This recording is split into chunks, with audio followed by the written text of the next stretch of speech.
lunch, mate. My ass. I'm only 4. Bonjour, Monsieur Pussycat. Cracking toast, Robert.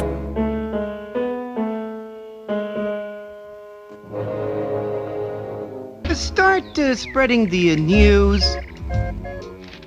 Hello, everyone, and welcome to the Season 3 finale of the short podcast about short films. I'm your host, and we are discussing the Academy Award for Best Animated Short. Today's episode is about the 28th year of the award at the 32nd Academy Awards, which celebrates the films of 1959. Today's guest is one you've heard rather recently, last talking about Speedy Gonzales and the nominees of 1955. This is his 4th appearance overall. Please welcome back Ronaldo Sosa. Hello, Ronaldo. Hello. It is a pleasure to have you back. And we just had so much fun talking about those films in 1955. And now you're here for season 3 finale. Excited? Yeah, I'm excited. This is my first time being in one of the finales, even though I've been here 3 times before. Yes. And yeah, we certainly have a lineup here to talk about. I won't say there's a lot more to talk about than the last time. Oh yeah. I won't say if it's a good one or a bad one, but it's certainly a lineup here. But just for formality, remind us, what is your familiarity with this Best Animated Short category as a whole? My familiarity with it is that I've kind of become a completist. I've seen most of the nominees until like a decade ago. Well, I've seen all of them except for the Winnie the Pooh one from the 80s. I still, for some reason, haven't seen. But yeah, it's a really interesting category. It's really since it's so easy to go through it, it's interesting to see the changes in it and how it goes from the big studios from Disney to all of the independent studios, like especially this year with Moonbird winning, just so unlike anything else that had won before. So yeah, it's a really good category, and I'm glad that you're doing this podcast because I really don't think that there are many people that would have done this. Yeah, as I talk about many times before, it's like the shorts often get overlooked, not just for the Academy, but in film as a whole. People don't really talk about short films when it's just like so many great filmmakers get their start making shorts, and it's just like you have college students or film school students just making shorts, and it's just like this is the fabric of film. It's like we build off of these to make the bigger feature films, so it's like it's important to analyze these things. And for the Academy, it's just like we have such a fascinating look in animation history here. It's like people don't appreciate it, and I'm here to just lay it out for everyone. And also, I just want to mention, it's just like, I think every time you've come on this podcast, you've talked about how you've only seen up to like you're missing like a decade of shorts there, and it's like you still haven't watched them. No. It's been months. I started watching like in January. I watched like 50, 60 years worth of the shorts, and then for some reason I just stopped and I haven't started again because that happens with me a lot. I'll try to see if I can finish before the end of the year so I can say that I did it in a year. And I don't know why, but that happens a lot with me. Like I start doing something and I just kind of lose interest in it. And it's not because I don't like the shorts anymore. I just like kind of stop. It was the same thing when Christoph told me to start watching Fassbinder movies. And I was like watching them all chronologically. I watched like 20 of them and then I just stopped. Well, yeah, well, it's when this episode releases, it'll be January 19th. So those of you listening at home, go to Ronaldo's Letterboxd account and check to see if he watched them. And if he didn't, go yell at him to watch them. Like it's only like what, like 3 hours of short films. Like, it's like you could 15 years with 5 nominees. It's only like 40, 50 something. I don't know. Yeah. Anyway, let's get into these nominees. And this year has 4. Our first nominee and the year's winner is, like we said, Moonbird, directed by John Hubley. And this is a major, major turning point for the Academy. After 27 years of every Oscar going to the same 4 studios, always awarding the major Hollywood studios, it's time for things to finally change. We've been discussing over the past decade how the theatrical animated short was becoming less and less profitable, and we've seen many major studios shutting down their animated shorts divisions. A void is opening up at the top of this category, and who fills it but the independent studios? From this point onward, we will largely see this category filled up by the likes of Zagreb Film, Rembrandt Films, and the National Film Board of Canada. And after this point, it becomes rare for any one person to get nominated for more than a couple times, and only select few would get multiple wins. And who kicks off this new era? John Hubley. We've talked about Hubley before on this podcast, as he directed a few previous nominees for UPA, including Robin Hoodlum, The Magic Fluke, and Rudy Toot Toot. However, when UPA became a target of the House Un-American Activities Committee for alleged communist sympathies, Hubley ended up being blacklisted since he refused to name names and was forced to leave UPA. From there, he formed Storyboard Studios with his wife Faith and started making independent short films as well as some commercials to keep the money coming in. Their first short film was The Adventures of Asterisk, and one of my favorite films by Faith and John is The Tender Game, but the first nomination and first win came for Moonbird. Moonbird is the first case of what would become a common technique of some of their shorts, where the Hubleys would record their children talking to each other or playing around, and then animate over that dialogue. This would not only be a common thing for the Hubleys, but many other animators, including future nominees in this category, would do similar things, animating the freeform thoughts children. Most notably, Don Hertzfeldt would recontextualize things his 4-year-old niece would say into this sci-fi story featuring clones and time travel in World of Tomorrow. But back to Moonbird. Moonbird features two children voiced by Mark and Ray Hubley, looking for their lost Moonbird that escaped its cage. Ronaldo, what did you think of this landmark Oscar winner? This is my second time watching it, and I know that you're a really big fan of John and Faith Hubley, and I admire what they did for animation and how they changed the art form and their influence on animation in general.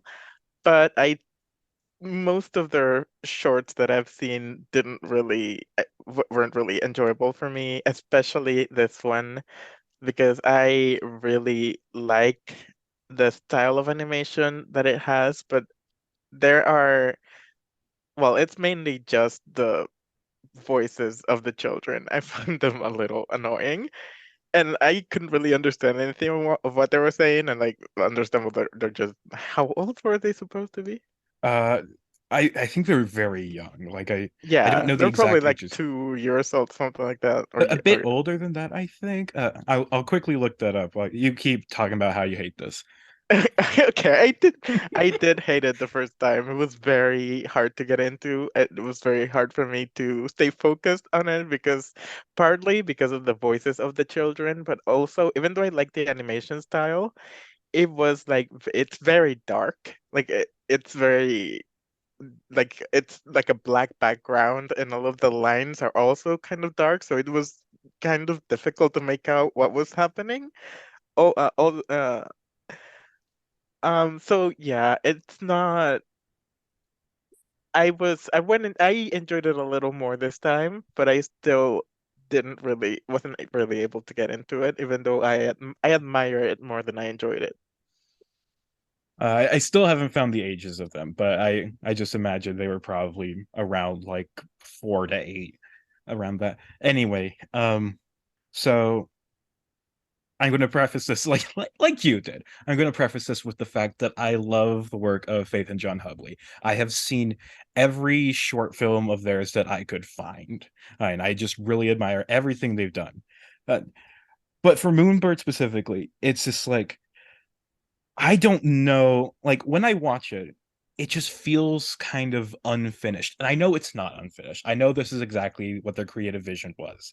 But it's just like when I watch it, I feel like, oh, there should be music here. Oh, they should be like this feels like a work print. It's just like you still see the lines that they do for the character models, and it's just like you have these weird animation errors where like the character disappears here's for a frame or disappears before the background changes and it's just like there's these little things that make it feel like oh, this is like a work print and it's just like they're gonna finish this, but it's just like this is the finished product, and it's just like and I just find myself having a hard time, like, really, like, getting into it.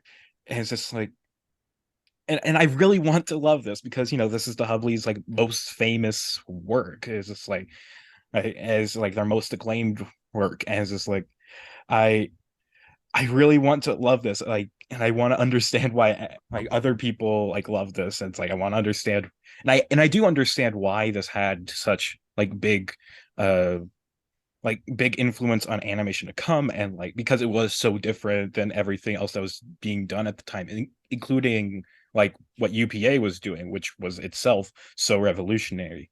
But at the same time, it's 10 minutes of children babbling, and it's just like, and I see like other people talking about how it's like, oh, it's this beautiful representation and of the imagination and creativity of children, and like the things that kids can get up to when they play.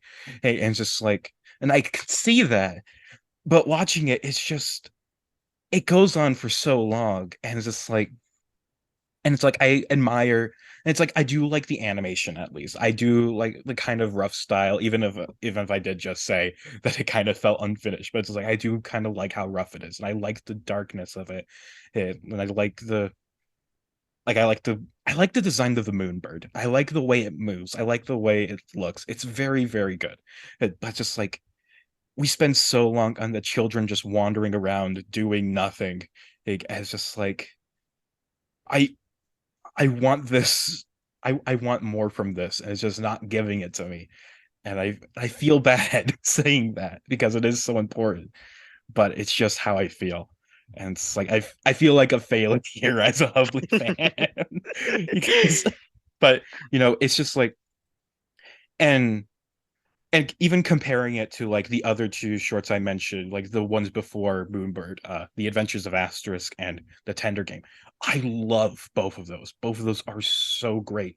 Especially Tender Game. That's such a beautiful thing that paints over music, and it's just like, it's this beautiful exploration, and it's just like, and the John Hubley was known for like his usage of like this jazzy music, and using animation to like convey it. And it's just like, I this feels like it should have like the kind of jazzy score that a lot of other Hubley shorts do, but there's no music at all. There's barely any sound effects, and it's just like, Yeah, it's just the children.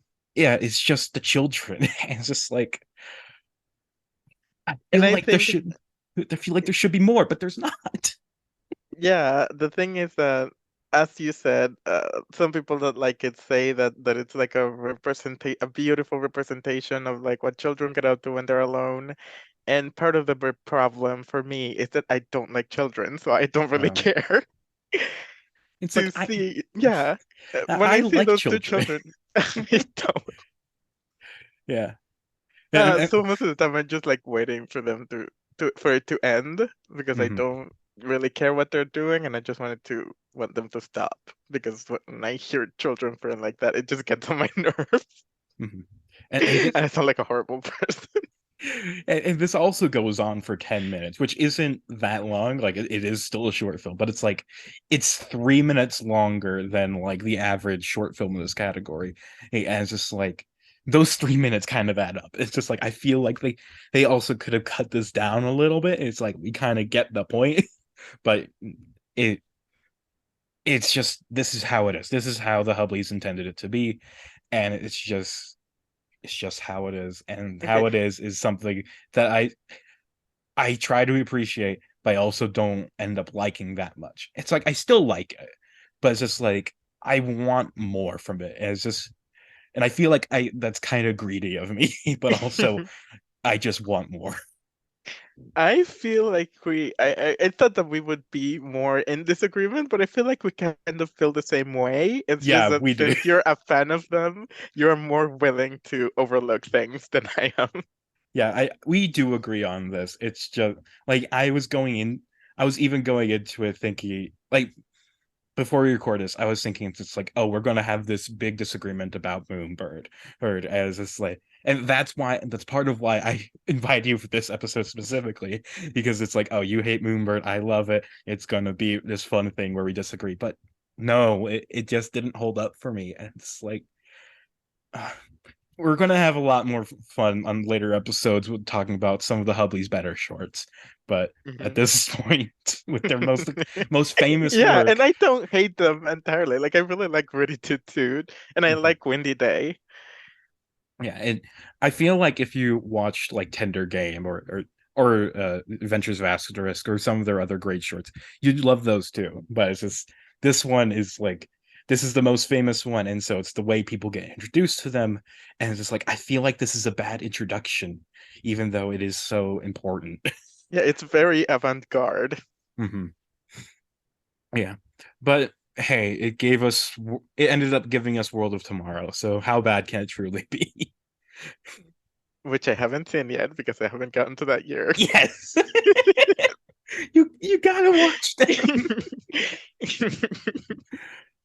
I feel like that's enough for Moonbird. We are just kind of going in circles with our thoughts. So we'll move on to our second nominee, which is Mexicali Shmoes, directed by Friz Freeling. This is the second nomination for producer John W. Burton, and technically his final nomination as well, but the next couple years have weird stuff going on in terms of the Warner Brothers nominations. So we'll move on from that. This is also the third nomination for Speedy Gonzalez. In this short, two cats, Jose and Manuel, go to Guadalajara to catch Speedy Gonzalez, not by chasing him, for he is too fast, but instead through mind games and trickery. Suffice to say, it does not go well. And now, we were here talking about the first Speedy Gonzalez short, and we both agreed that it was pretty good, though we still had problems with the Mexican stereotyping, of course.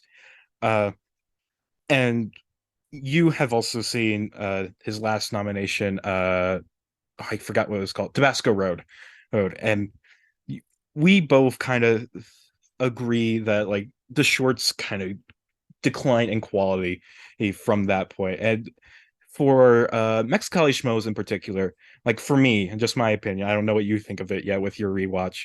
Um, I'm so torn on it because on the one hand, there are a lot of good Looney Tunes gags in here. I think the Speed Gonzalez shorts as a whole just use the advantages he's given with his speed very well. There's a lot of great gags using like how fast he is and how he can move from one location to another in a split second, and how the characters have the whoever his enemy is has a very hard time catching him.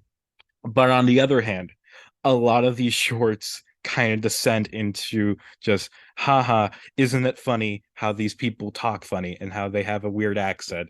And it's just like, that's not jokes. That's just racism. And it's just, it's really disparate for me. It's just like, I really want to love the jokes in here because it's like, there's this gag with the where the cats put dynamite in the hole, but Speedy Gonzalez makes them think it blew up before it did, so they go in the hole, and the cats kind of trick each other into like looking in the hole so the dynamite blows up in his face. And there's another one where we meet Slowpoke Rodriguez, as who is the slowest mouse of all in Mexico. And I won't spoil how that gag turns out, but it's great, in my opinion, at least. But then again, it devolves into racism at points, and it's just uncomfortable. How about you, Ronaldo? This short was the reason why I wanted to do this year because when you first asked me to be on the podcast, we were talking about a few years, and I mostly picked years where there was one that I really liked, and I wanted to talk about one that I really hated, and it was this one because this like because when I was watching the shorts at the beginning, I kind of liked Speedy Gonzalez, but as I watched more of them, he started to get more grating for me, and this was the one where it finally like really when I really started hating him because like we talked about when we talked about Speedy Gonzalez, that was his first nomination, and he had a lot of personality in that movie. Like you really got to see like that his introduction when he's like where he's getting shot at and then the hat gets shot, and he's fun in that movie. But Mhm, here he really doesn't do anything. He's just like it's not really about him, it's about the other two the two cats, mhm, and he doesn't do anything aside from being fast and yelling ándale ándale ándale arriba arriba órale órale mhm, and in a really annoying voice. And Yeah, it's just like you said, it's very racist in a way, and for Mexican people, and also like really didn't find it to be that funny. And, like the gags are still, some of them are good, but they're not as creative as they were in the first one. There isn't the variety that there was, and I don't know, I just didn't find a lot to enjoy in it. Aside from the animation is good because it's a big studio, so they had money. Mhm. It's well animated, but aside from that, I really don't find much to like about this one. Yeah, it is kind of disappointing how Speedy Gonzalez is not much of a focus in this one. It's like even in the last one, Tabasco Road, but he's still like a major character. It's about him like trying to save his two mice friends from a big cat, and it's just like it shows a lot about how Speedy Gonzalez is heroic and whatever, and it's just like in this one he's just a nuisance, I guess, to these two cats. He's just there to make their plans fail. Oh, as this, it's like I like when Speedy Gonzalez is a real character, and it's like, and what happened to the Speedy Gonzalez that was friends with everybody's sister and all that? And it's like we need more a slutty Speedy Gonzalez. I think. Like, I think that'd be a good addition to his character. Um, but yeah, outside of that, I just it's a Speedy Gonzalez cartoon. It's Looney Tunes with added racism.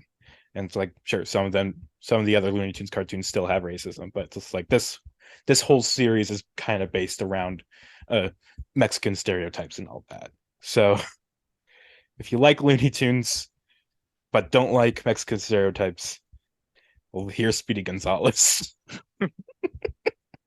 There's not much to say about it. It's just Speedy Gonzalez. People know what Speedy Gonzalez is.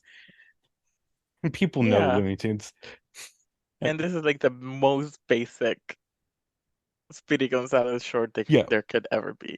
yeah, it's very by the numbers, and it's just like, and like we were saying, there are a few good Looney Tunes style gags, but it's like, but then things get kind of hampered down by the racism. It's just like we're going in circles again with our Yeah, and thoughts. also like this is like it's kind of stupid to to focus on these things in an animated short, but like they're supposed like I got it in the first one because they were supposed to be in the border, so I got it where they were speaking in English kind of, but they are in Mexico here, so why are they speaking English? Mhm. Yeah, Uh, they are in Guadalajara, which is like in the very center, I think. And it's just like, and also the title is Mexicali Shmoes, and it's like that implies they're on the border of Mexico and California or something, but they're not. They just aren't. And I like looked up like when I was watching it, it's like, wait, is Guadalajara near like the border? It's not. It's nowhere near it.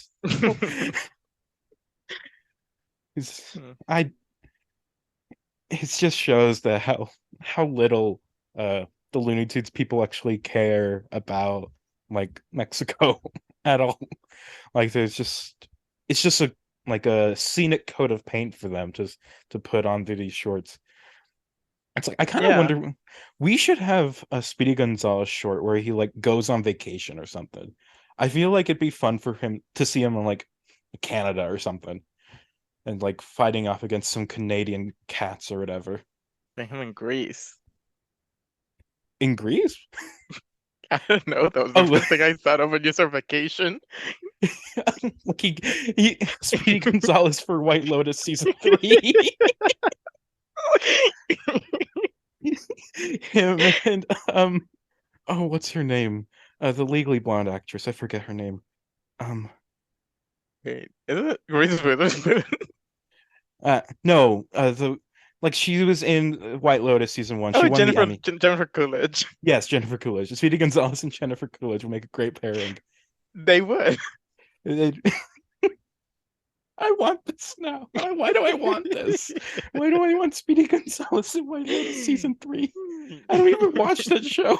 I just see clips of it of people thirsting over all the hot men and women. I do watch it. Oh, and another episode's coming tonight. Yeah, but you're part of why I just see a bunch of hot pics of hot men. Yeah, that's mostly why I watch it too. Okay, let's move on. Let's get away from Speedy Gonzalez. Uh, so our third nominee is Noah's Ark, directed by Bill Justice. This is the 35th nomination for Walt Disney in this category, and this is an odd one. For the first time, we have a Disney film that wasn't animated in the traditional 2D hand-drawn animation, but rather in stop motion, using a bunch of craft supplies to make all the characters and animals and sets. This isn't the only time Disney does this. There'll even be another nominee to use stop motion.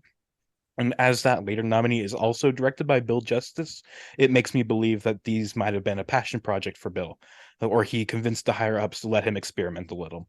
You know, I really want to get behind the scenes of Disney at this time because they're in a very weird spot when it comes to their shorts. We've discussed how they got rid of their short film division, but they still occasionally make shorts through their feature animation department. They're just less frequent. And I want to know how they decide what to make and what doesn't get made, and also who ends up working on it. I can't find much information from that time, but I'd certainly like to know. Anyway, Noah's Ark, of course, tells the Bible story of Noah. He is warned by God that he will send a flood and that Noah must build an ark with two of each animal on board. Ronaldo, what did you think of Noah's Ark? I liked it. I don't really care much for Bible stories, but as just a piece of entertainment, I really like the animation. I almost always like stop motion animation, so I like that part of it. And the song is catchy, kind of. So it's enjoyable. And even though I don't really remember the lyrics, but like the rhythm of the music, it's Yeah, catchy, and I liked hearing that. And it's a little long, yeah, it's but 20 minutes for some reason. yeah. But it's never boring. Like even I really like the beginning, like when he gets a message from God and he's building the ark with his sons and they wipe out an entire forest to do it. It's a big ass ark. Yeah. Kind of need it. And Uh, then they get on the boat, on the ark, not boat, ark. And then the flood starts, and then after that is when it starts dragging a bit because they have to like keep the animals at bay because the animals are fighting each other, and that part drags a little. I like the part where the hippo starts singing, but mhm. aside from but it's in the end, it's good. It's a good short. I'm glad it got nominated. I'm glad it's here, and I'm glad that Disney did something different for once. Yeah, I pretty much agree with everything you said. It's a fun short, and like the music is fun at the time, but also kind of forgettable. I can't really remember the rhythm, and it's just like it is a bit long, but it is just a good piece of entertainment.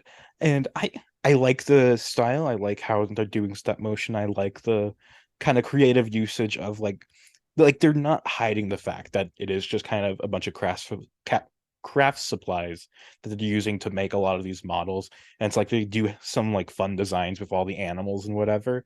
Or it's a lot of fun. And it's like and not to be too kind to George Powell, it's just like it's very clear that like they don't have as much experience with stop motion as like George Powell does.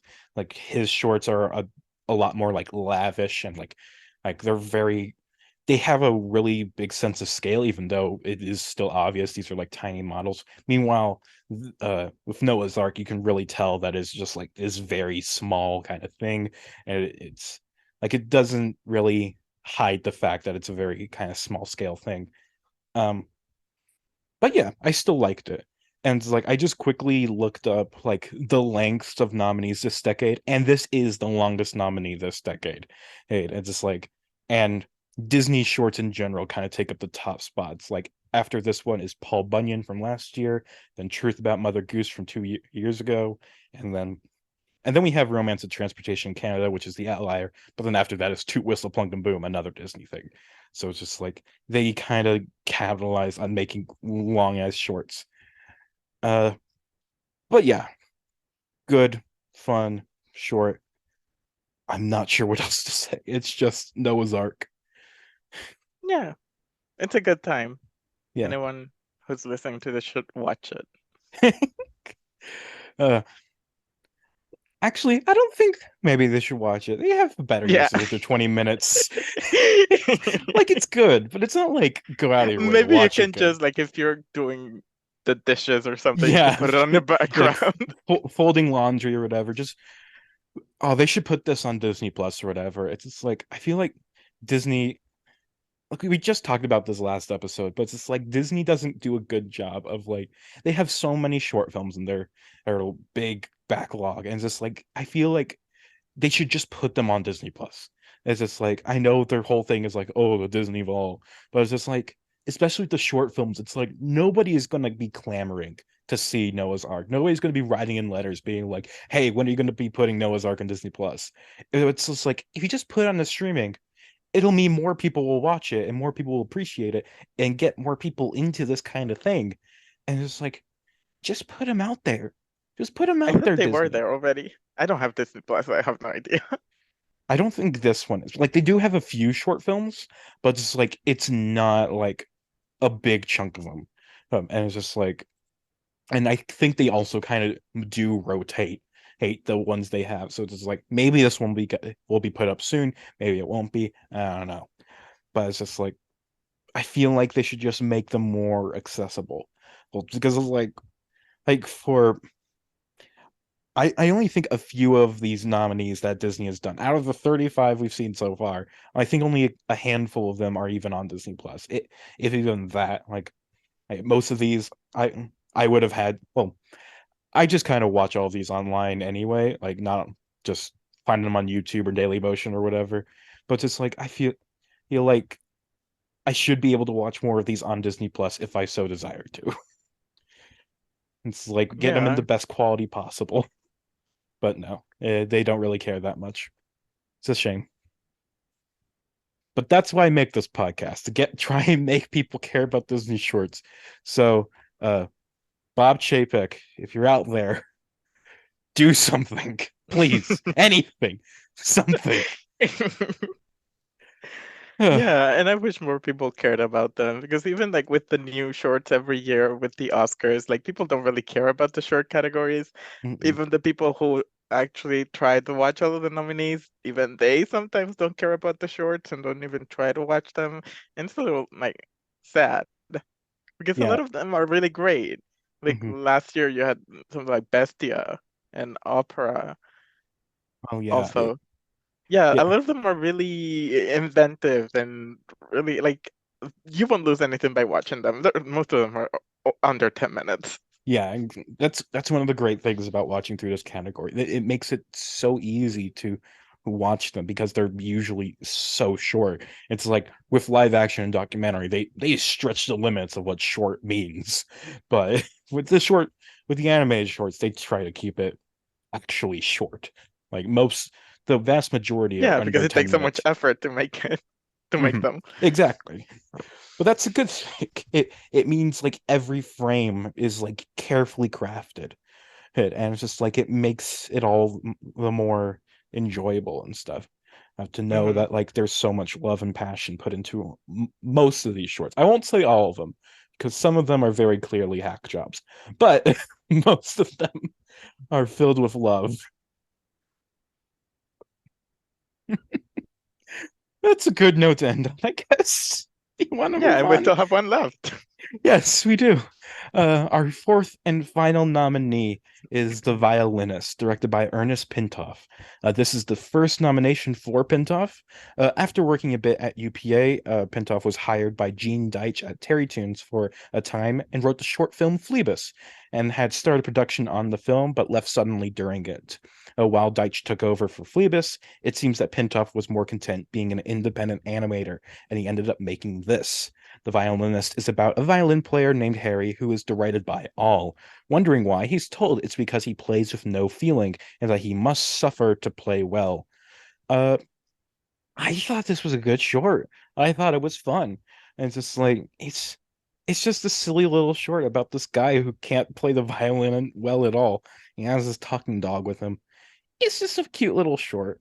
And it actually, and I mentioned Phlebas in the pre-show to this, the introduction for the short, and I don't know how many of you out there have seen Fleabus, but it's very similar to this short as well because it's also about a man who can't seem to understand why he is hated and goes to a doctor to figure out why, and he finds out why and tries to make changes in his life. It's just like I wonder if that is something Ernest Pintoff experienced in his own life. I don't know, but it must have been a story beat that really attracted him because both those are very similar.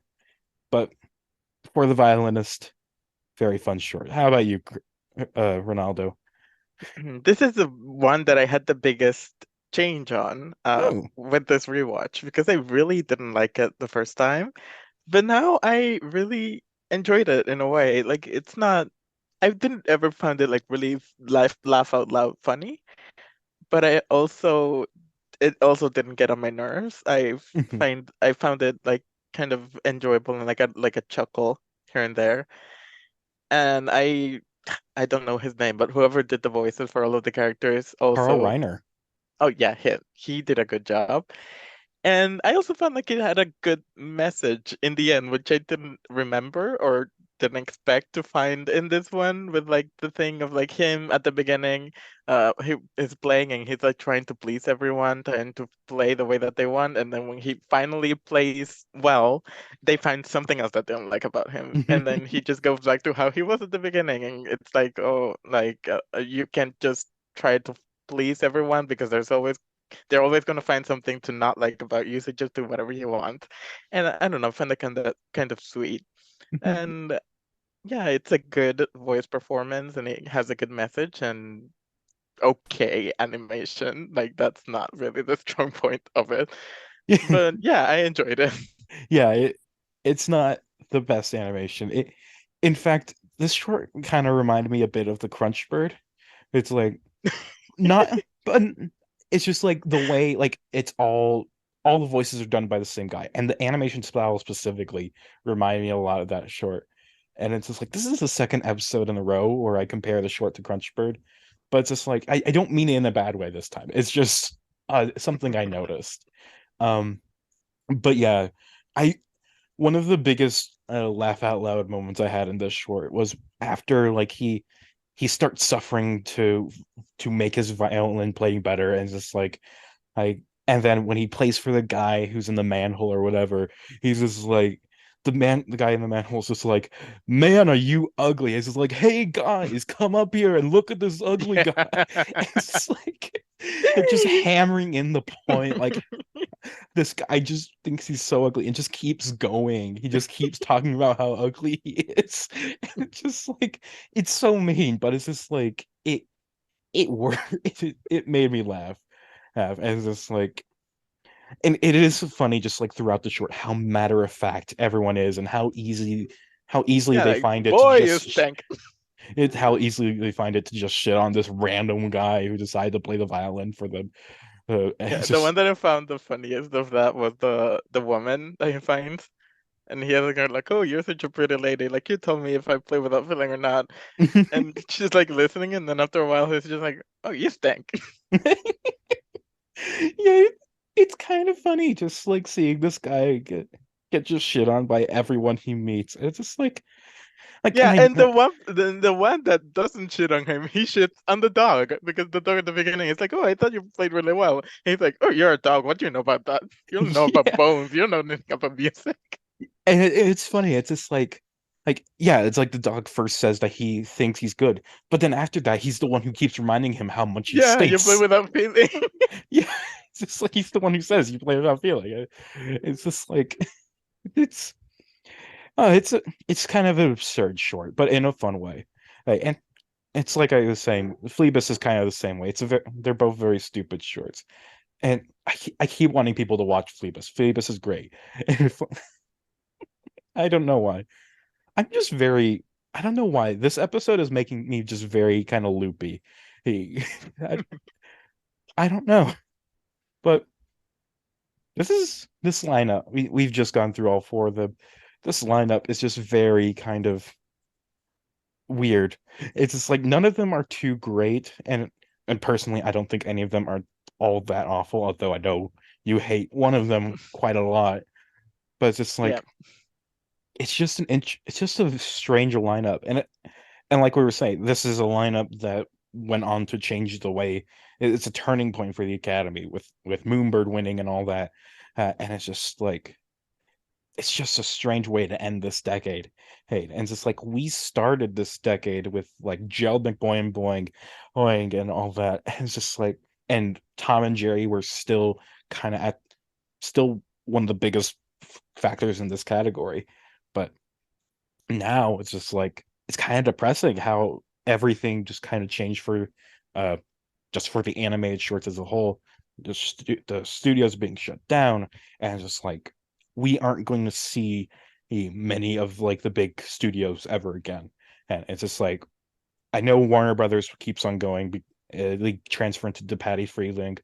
Disney still gets some nominees there, and I think that's it. I'm trying to think of any other big studios get nominated after this, but I think that's it. I think maybe MGM has a couple, but yeah, Hmm. from here on out and for the next few decades, it's a kind of dark period, but also it's fun.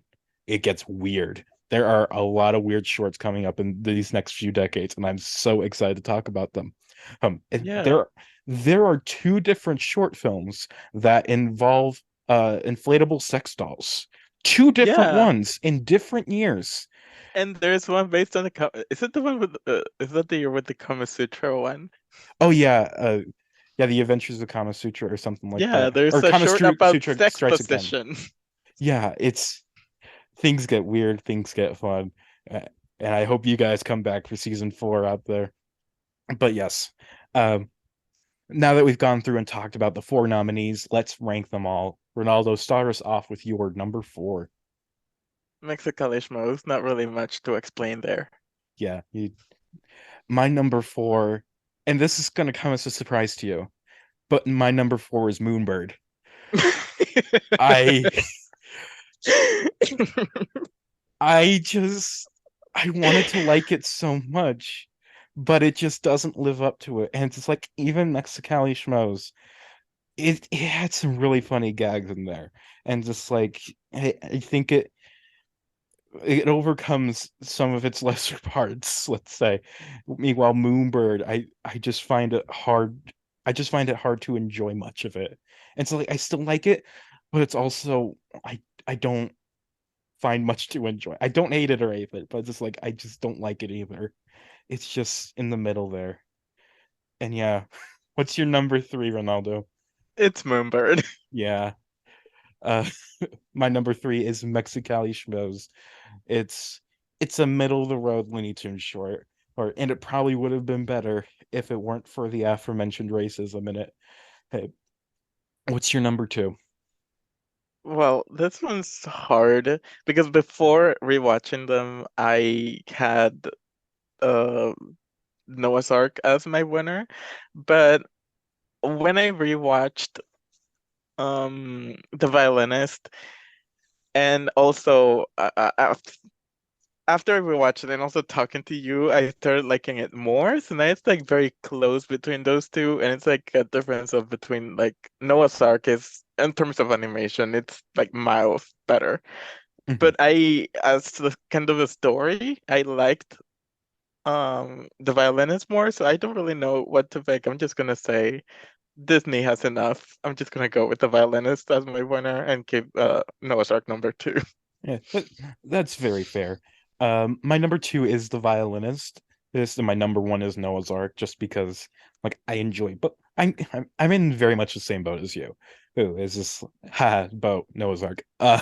But uh, Violinist is very funny. Noah's Ark is very well animated. And it's just like it is.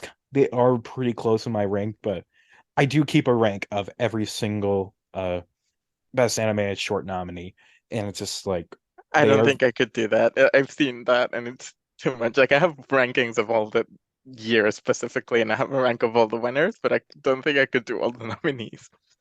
Yeah, and it's just Noah's Ark kind of edges it out, and yeah, it.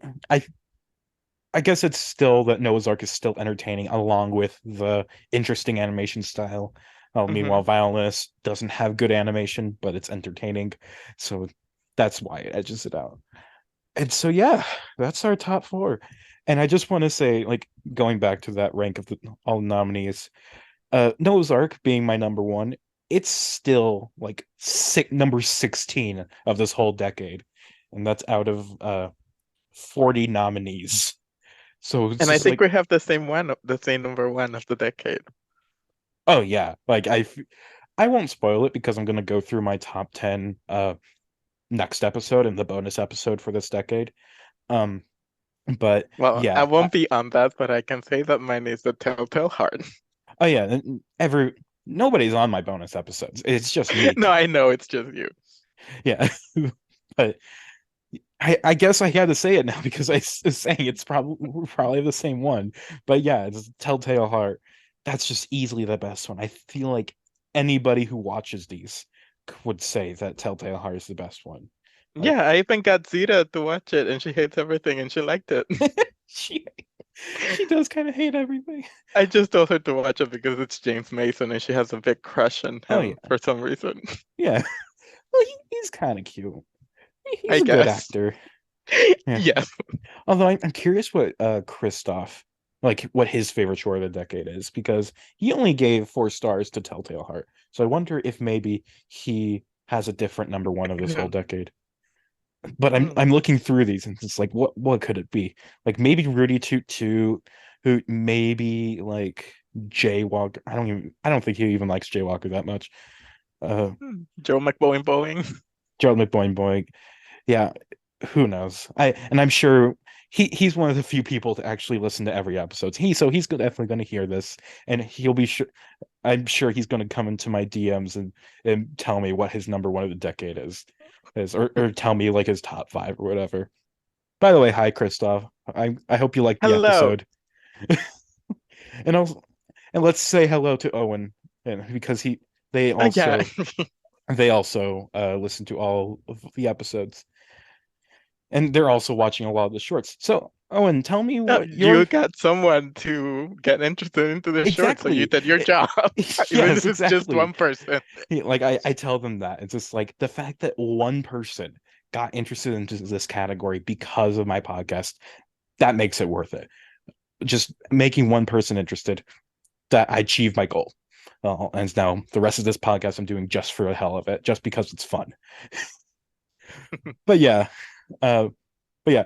Oh, and if you're listening, tell me what your favorite one of the decade is. I'm curious, and also the previous decades. I just want to know all of your thoughts on these shorts. It's fun. It's fun to talk about. Anyway, before we end our show, are there any final thoughts you'd like to share, Ronaldo, or anything you'd like to promote? Well, I don't do anything writing wise or anything like that, so I'm just on Twitter and R Santana 2024 and on Letterboxd too, and it's the same. It's the same handle, I think. But yeah, and I will make the pledge that I will have finished all of the nominees by the next time that I'm in one of these episodes. All right, let me check when your next episode is because it might I be think it's the soon. ones for special delivery. I don't know if there's anything before Oh that. yeah, special delivery. Hey, so you've got a solid 20 years. Yeah, you've got 20 episodes in between then and now. Oh wow. And yeah, that episode is coming out in June. So depending on when we record it, you have a long while. But yeah. Well, thank you, Ronaldo, for coming on the show. And then thank you, listener, for tuning in. This has been the short podcast about short films. Until next time, goodbye.